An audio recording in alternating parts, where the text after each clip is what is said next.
Today I will show you how to merge names you may have in a spreadsheet to use in this instance a wedding plan seating arrangement using Lightburn.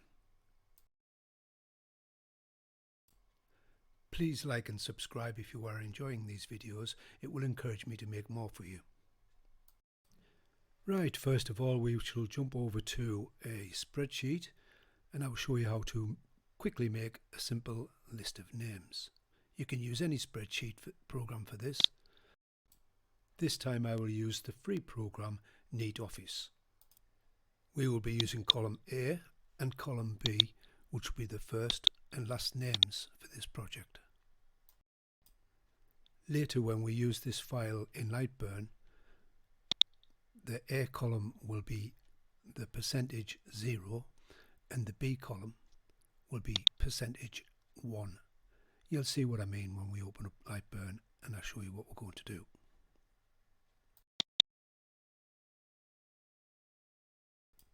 I will just create 6 names here and an extra couple of sort of names at the end, and I'll explain why I do this later on when we get into Lightburn. Of course this list could be as long as you like.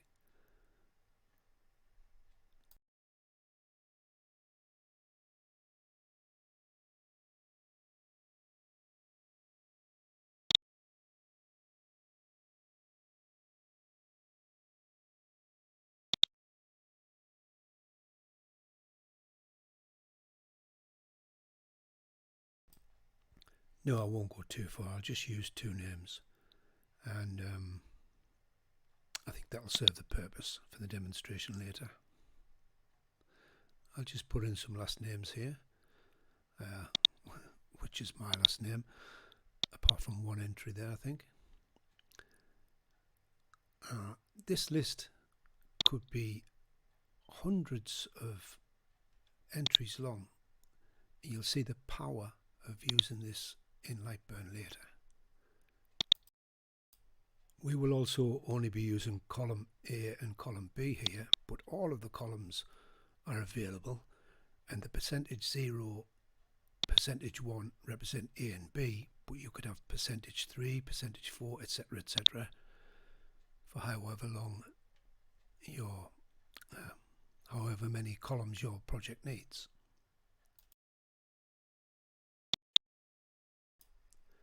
Okay, going to save this file now, and I will be saving it as a text CSV file. All of the spreadsheet programs have many ways to save the file, and they will have this option.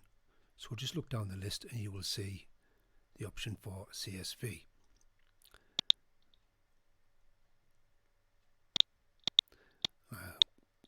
Give it a sensible name so you know where it is, and then find a place to save it. That makes sense to you, of course.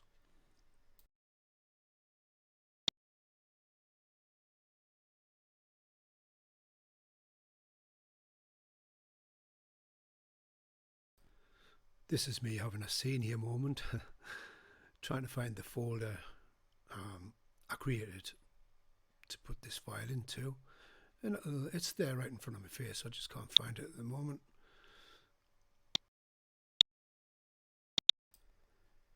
There it is. There it is.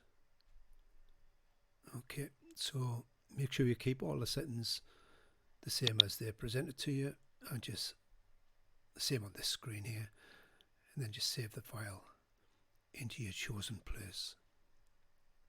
And then we'll hop back over into Lightburn and do the magic. Okay, I made a file earlier for a seating place holder, whatever it is you want to call it. I will make a video later showing how to make such a thing as this, if enough people put in the comments that they will be interested in me doing so. So what we're going to do here is place 2 text markers, which will be %0 for column A and %1 1 for column B. You can put these anywhere you want on your particular project, which of course will be probably a lot different to this one. I've got a bit of OCD, so I like to have things lined up perfectly, so bear with me for a moment while I type in coordinates for it to be exactly where I want it to be. You can also choose whichever font you want to use for these percentages to reflect what it is you're doing in your project. There can be different fonts for each text marker. It's important you do this in the first, what should we call this, a seating arrangement? Yeah, before you make any duplicates of it, because this is where all the information will be put into the file, and we will use the array tool to make more versions of this, and you will see the magic happen when the CSV file is used to automatically place a different name into each one of these arrangements. So I'll shut up for now and just finish this bit, and then we'll move on to the more interesting part.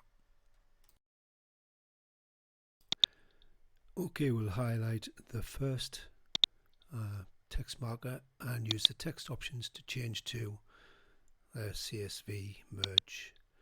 Then we'll open variable text, and I already had the file loaded in there, so I'll close it and reopen it to show you what to do. Now if you click on test, you'll see the percentage 0 has changed to a first name, and percentage 1 will have to change that one as well to CSV merge, and you'll see the whole thing changes. Now if we highlight the whole of this first file and use the array tool to duplicate it, the magic of the CSV merge will come into its own. So when we click yet again on the test, you'll see all of those place markers have sequentially moved through the columns and put the names we typed. Now this is what it would look like on a preview. Yeah. So what we're going to do next is show why I put those extra couple of names at the end of the columns, is to show you that if you go from starting at 0 to starting at number 1, it'll move along. It will shift to the next set of names in your columns. So you could do one set for however many you've got room for on your laser bed, and then move down the CSV file and load different names in, and continue on until you've completed all of your project. This could be hundreds, of course, and it could take you days, but as long as you remember where you are. So there you go. Thanks for watching.